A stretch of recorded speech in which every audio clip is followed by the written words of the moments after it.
El amor, el sexo y el erotismo siempre han estado ligados al arte. Desde la Venus de Willendorf del Paleolítico hasta las pinturas shunga de Japón del periodo Edo. La literatura no es una excepción. Octavio Paz dijo que una de las funciones de la literatura es la representación de las pasiones. La preponderancia del amor y el sexo en la literatura universal demuestra que estos han sido una pasión y preocupación principal en todas las culturas. Pero, ¿qué pasa cuando estas representaciones de amor y erotismo se transforman en un producto comercial?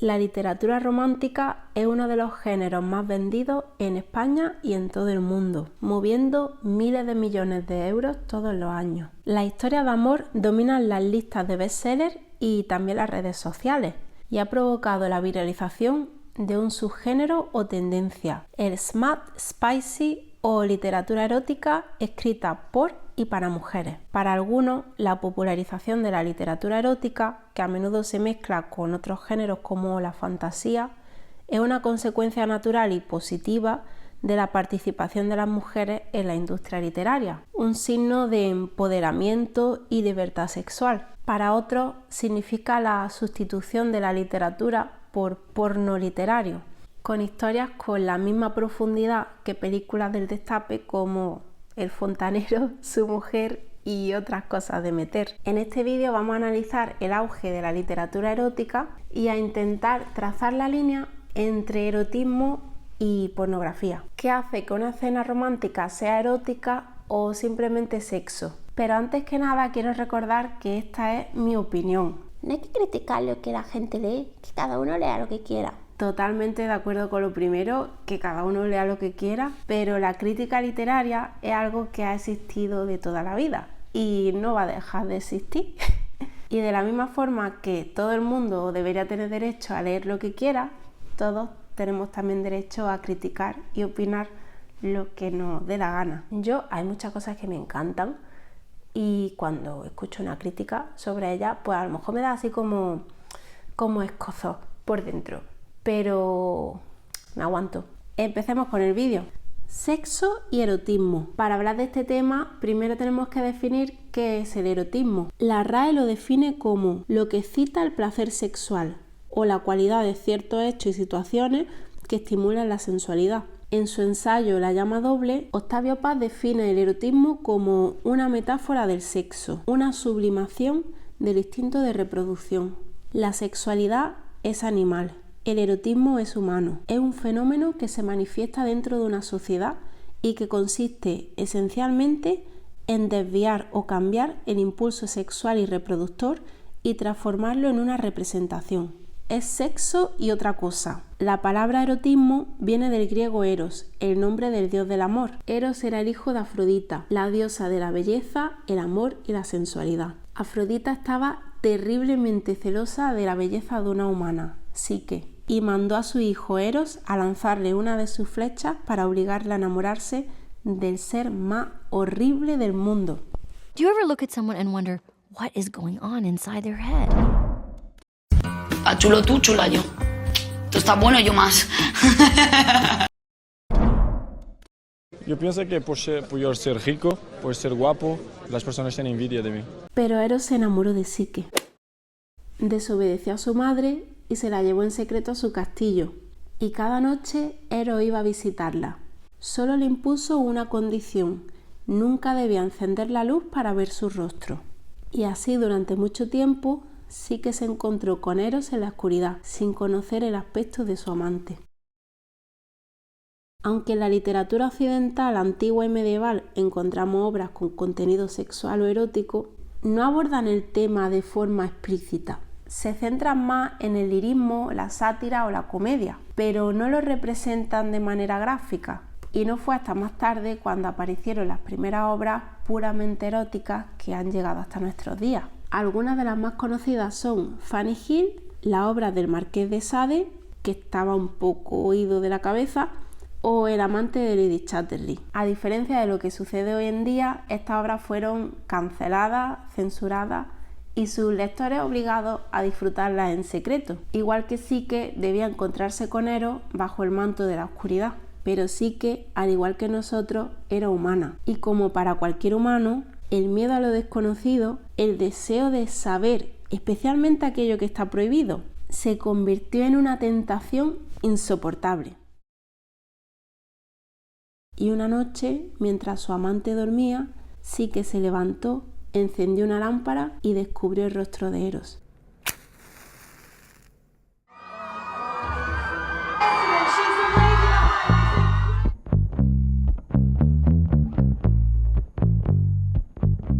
En 2011, E.L. James publicó 50 sombras de Grey, una novela que se convirtió en un bestseller instantáneo. Mujeres jóvenes y mayores quedaron fascinadas por el multimillonario Christian Grey, un personaje adicto al BDSM y con serias carencias afectivas y emocionales.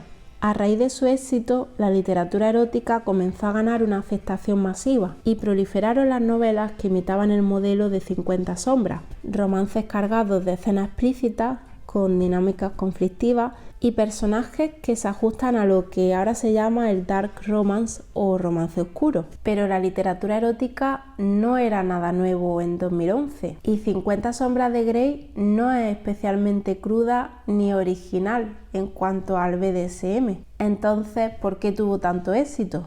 El primer motivo es que introducía el BDSM de una forma muy accesible, lo justo como para despertar curiosidad sin provocar rechazo, como por ejemplo si te lees El Marqués de Sade. Además, toda la trama está enmarcada dentro de una historia de amor, lo que ayudó a muchas lectoras que no habían leído novela erótica antes a sentirse cómodas con este libro. Se presenta como algo romántico. 50 sombras también fue capaz de vender una sensación de escapismo al poner de protagonista a un personaje como Anastasia, una chica del montón y sin ninguna cualidad en especial, con la que cualquier lectora podía sentirse identificada y sumergirse en la fantasía de conocer a un mega multimillonario, uno guapo, y no tener que volver a trabajar en su vida. También hace cosas como geolocalizarte y tal, pero bueno. Otro de los motivos fue toda la polémica y la atención que recibió en internet, lo que hacía que mucha gente se comprase el libro solo por el morbo.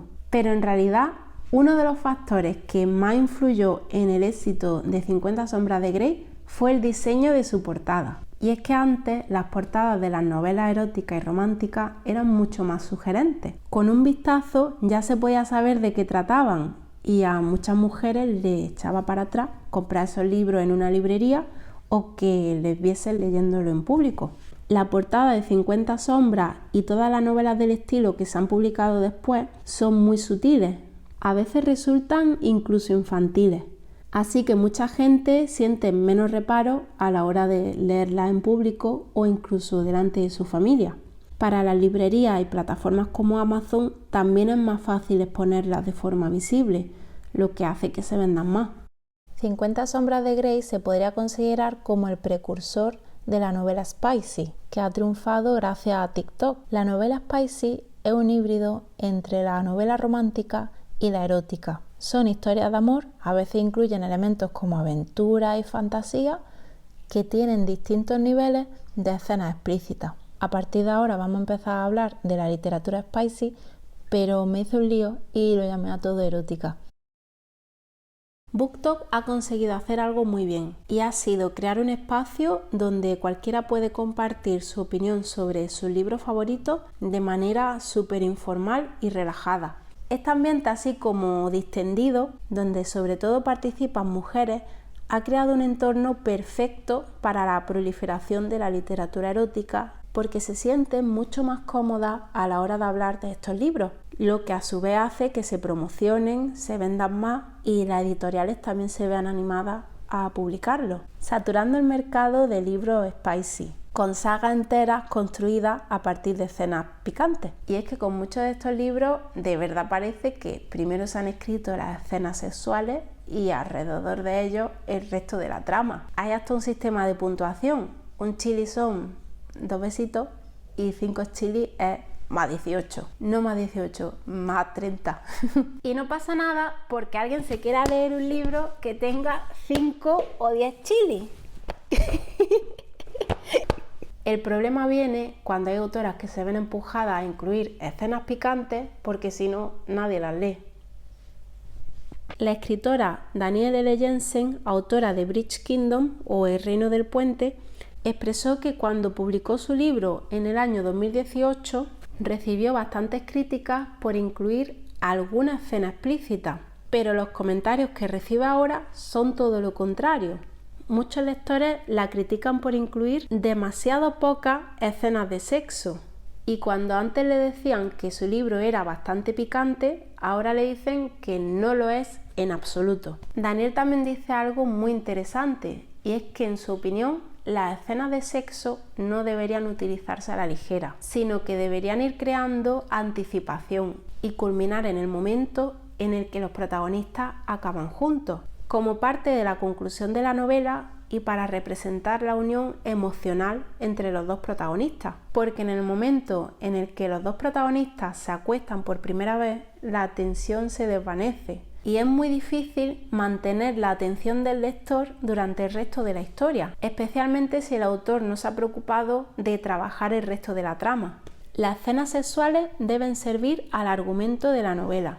Como cualquier otra escena o personaje, si no hace que la trama avance, no debería estar ahí. Tengo 2 ejemplos. El primero es de Sangre y Ceniza. Este libro, que es el primero de su saga, no es demasiado explícito, pero sí que se centra mucho en la parte romántica, en Poppy todo el rato pensando en Hawke, porque se enfoca muchísimo en su relación y cada escena romántica simboliza un paso en la liberación de Poppy, pero deja bastante abandonada el resto de la trama. Pasan cosas, pero todo es secundario en comparación con la relación entre los dos protagonistas. Así que cuando ya están juntos en los libros siguientes, las escenas eróticas, que cada vez son más explícitas, no tienen la misma fuerza que en el primer libro. Y creo que, aunque no aporta nada en especial, la autora va subiendo el tono simplemente para mantener la atención de los lectores. Como la historia es mala, si no estuvieran ahí, nadie se lo leería. El segundo ejemplo es Acotar, del 1 al 3. Empecé con esta saga el año pasado, creo que fue, y no tenía ni idea de lo que iba. Y el primer libro no me interesó demasiado, ni bueno ni malo, pero es verdad que el final hizo que quisiera seguir leyendo. Y el segundo libro sí que me gustó mucho, por ver cómo el trauma cambiaba la relación entre Feire y Tamlin, y el dilema de la prota de sentirse atraída por otra persona. El clima del segundo libro llega en el momento en el que Feire se da cuenta de que no pasa nada por desenamorarse y enamorarse de otra persona. En el tercer libro, como los protagonistas se han separado, vuelve a crecer esa tensión porque no sabe si volverán a estar juntos. Pero en el momento en el que se reúnen, para mí la historia se desinfla porque toda la parte de trama política y de guerra que había sido secundaria a una historia de amor se vuelve principal y no se ha trabajado lo suficiente durante los libros anteriores como para que me interese. Muchos libros de fantasía romántica, no todos, abusan de escenas eróticas porque es lo que el mercado pide, compensan tramas débiles, son libros que sin escenas de sexo no se venderían y porque ofrecen una gratificación instantánea a los lectores. Y que conste que a mí sí me gustan las historias de fantasía romántica. Por eso me da mucha pena cuando historias que tienen potencial se desaprovechan. Y antes de cerrar esta parte del vídeo, seguramente vosotros ya habréis escuchado esta noticia porque parece que es bastante antigua, pero yo me he enterado conforme investigaba para este vídeo y me ha parecido interesante y la quería traer también. Se trata de la polémica en torno al libro Rompehielos con el jugador profesional de hockey Alex Wennberg. Resulta que el equipo de este hombre, el Seattle Kraken, vio que los libros románticos sobre hockey eran muy populares en TikTok y empezaron a subir vídeos de sus jugadores. Entonces muchas chicas y señoras empezaron a asociar a Wennberg con el prota del libro. Muchas fans del libro empezaron a ir a sus partidos a gritarle cosas, a enviarle mensajes por redes sociales subidos de tono, a grabarle durante el calentamiento y publicar los vídeos, y su equipo también subía vídeos de él para recibir más atención, hasta que la mujer de Wennberg, Felicia, pidió públicamente que parasen, que dejasen todo eso porque era muy incómodo, tanto para su marido como para ella, que él no quería ser sexualizado de esa manera y que si se tratase de una mujer, todo el mundo entendería que estaba mal. Pues gente que no está bien de la cabeza empezó a insultar a Felicia por redes sociales y a mandarle fotos de su bebé. Al final, el mismo Wennberg tuvo que pedir públicamente que los dejasen tranquilos y su equipo dejó de interactuar con la comunidad de BookTok. Yo me pregunto ¿cuántas de las personas que participaron en este acoso eran mayores de edad? No voy a hacer comentarios, lo dejo a vuestra opinión. En su libro El erotismo, el escritor y filósofo George Patel afirma que el erotismo está íntimamente ligado a la transgresión, a la ruptura con las normas sociales. Entiende el acto erótico como una experiencia psicológica y hasta mística, sin transgresión, sin desafío, sin una experiencia que vaya más allá de lo puramente físico, es decir, si la escena erótica no te hace pensar ni cuestionarte nada, no hay erotismo, simplemente sexo. Pero claro, Patel desarrolló su teoría en el año 57, 3 años antes de la comercialización de la píldora. La concepción del sexo que existía en su época era muy diferente y la idea del erotismo como transgresión tenía mucho más sentido porque las relaciones sexuales fuera del matrimonio podían tener consecuencias muy serias. Así que no podemos quedarnos solamente con su visión. Por eso me ha parecido mucho más interesante el ensayo de Octavio Paz, que se publicó en el año 93. Fue una persona que vivió el antes y el después de la píldora anticonceptiva. Se suponía que la libertad sexual acabaría por suprimir tanto el comercio de los cuerpos como el de las imágenes eróticas. La verdad es que ha ocurrido exactamente lo contrario. La sociedad capitalista democrática ha aplicado las leyes impersonales del mercado y la técnica de producción en masa a la vida erótica. Así la ha degradado, aunque como negocio el éxito ha sido inmenso. La modernidad desacralizó al cuerpo y la publicidad lo ha utilizado como un instrumento de propaganda. El capitalismo ha convertido a Eros en un empleado de Mamón, el demonio de la avaricia. Ha degradado a Eros, ha corrompido la imaginación humana, ha resecado sensibilidades y ha hecho de la libertad sexual la máscara de la esclavitud de cuerpos.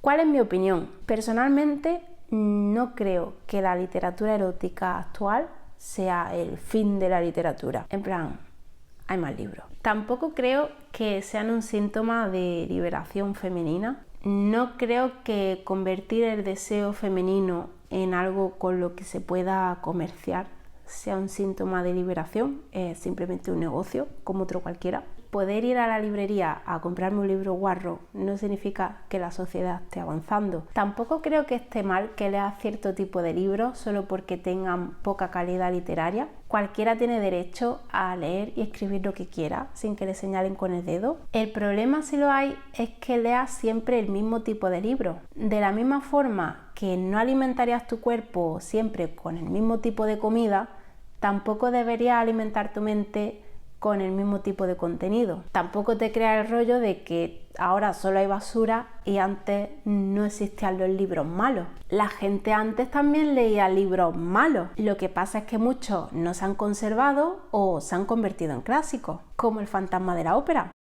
En el mito de Eros y Psique, cuando Psique vio el rostro de Eros, llegó el caos. Psique derramó aceite caliente sin querer encima de Eros y este la abandonó. Se volvió a casa de su madre. Entonces Psique tuvo que pasar por varias pruebas de Afrodita para poder reencontrarse con Eros. El último reto fue que le trajera un poco de la belleza de Perséfone en una caja. Evidentemente, Psique no pudo contenerse la curiosidad. Abrió la caja y de esta salió un hechizo que hizo que se desmayase en mitad del camino. Cuando Eros se recuperó de su herida, empezó a echar de menos a Psique y fue a buscarla. La despertó, hicieron las paces y Zeus convirtió a Psique en diosa para que pudieran vivir juntos sin obstáculos. En este momento de la literatura romántica acabamos de descubrir el rostro de Eros y todo es como muy caótico. Tenemos como un exceso de novelas cargadas de escenas explícitas. Y sí, me parece que hay un exceso cuando están en primera línea de la librería al alcance de menores de edad.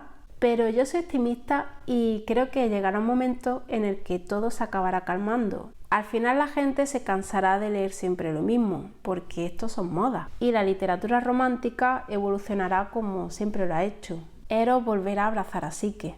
Y por último, me gustaría hacer algunas recomendaciones sin spoilers, de autores que sí creo que integran muy bien las escenas eróticas en la trama. El primero es Tanizaki, que es el maestro del erotismo japonés. Tiene este libro que se titula La llave. Trata de cómo los juegos eróticos de un matrimonio van cada vez a más y más hasta que al final rompen cualquier tabú social o moral. Es una historia muy psicológica y las relaciones se utilizan como herramienta de poder y de control. Pero no te queda claro quién controla a quién. Las novelas de Tanizaki se centran mucho en el deseo y en su dimensión psicológica, en cómo una pasión o un fetiche puede acabar destruyendo a una persona. Otra recomendación es Cushell's Dart o El dardo de Cushell, este libro que me estoy leyendo ahora y es parte de una saga larguísima. ¡Qué pereza! Como todavía no me lo he terminado, me queda mucho, no sabía si recomendarlo o no, pero venía perfecto para el tema de este vídeo. Tiene escenas eróticas, pero no es una historia romántica. Es un libro de fantasía en el que en una tierra que es análoga a Europa, el trabajo sexual es como un acto religioso, se considera sagrado. Entonces la protagonista trabaja de esto y también es espía. Las escenas son de BDSM y no están ahí para excitar, sino para que avance la trama y para conseguir información. Otra recomendación antes de que se me olvide es el ensayo de La llama doble de Octavio Paz, muy bonito, como un recorrido por la literatura romántica desde la antigua Grecia hasta que Paz se murió. Y ya está. Hasta luego. Muchas gracias por ver el vídeo y por esperar tanto tiempo. Sé que he tardado mucho en subir vídeo.